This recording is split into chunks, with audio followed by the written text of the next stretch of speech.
Celui qui trouve une femme trouve le bonheur. C'est une grâce qu'il obtient de l'Éternel. Proverbe chapitre 18, verset 22. Que chacun de vous aime sa femme comme lui-même et que la femme respecte son mari. Éphésiens chapitre 5, verset 33.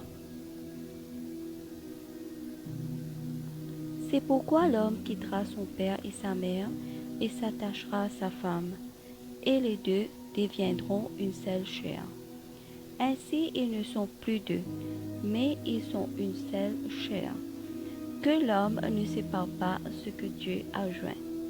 Matthieu chapitre 19, verset 5 à 6. Une femme vertueuse, qui la trouvera? Elle vaut bien plus que des perles. Le cœur de son mari a confiance en elle, et il ne manquera pas de bien. Elle lui fait du bien et non du mal, tous les jours de sa vie. Proverbe chapitre 31, verset 10 à 12. Marie, aimez vos femmes, comme Christ a aimé l'Église, et s'est livré lui-même pour elle. Éphésiens chapitre 5, verset 25.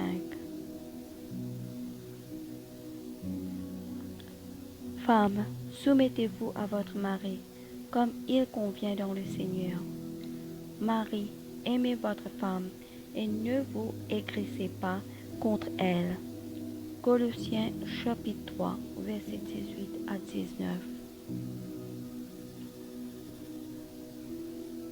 Femmes, soyez soumises à vos maris, comme au Seigneur. Éphésiens chapitre 5, verset 22. C'est ainsi que les maris doivent aimer leurs femmes, comme leur propre corps. Celui qui aime sa femme s'aime lui-même. Éphésiens chapitre 5, verset 28. La femme n'a pas autorité sur son propre corps, mais le mari. Et pareillement, le mari n'a pas autorité sur son propre corps, mais c'est la femme. 1 Corinthiens chapitre 7, verset 4.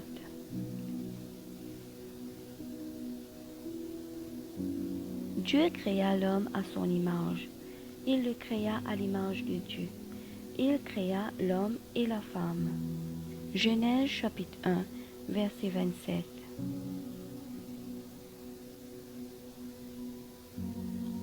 L'Éternel Dieu fit tomber un profond sommeil sur l'homme, qui s'endormit. Il prit une de ses côtes et referma la chair à sa place. L'Éternel Dieu forma une femme de la côte qu'il avait prise de l'homme, et il l'amena vers l'homme.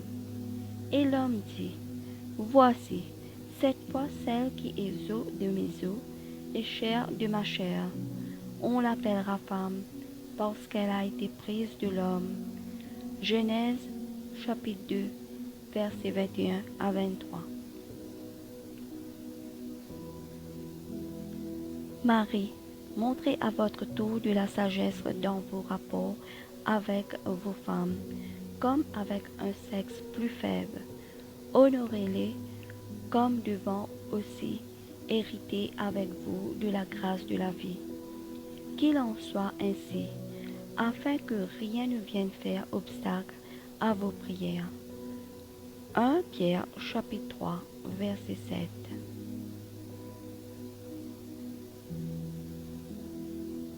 Mettez Dieu au milieu de votre couple et cherchez à le servir ensemble chaque jour. Que les bénédictions de Dieu soient toujours dans votre maison.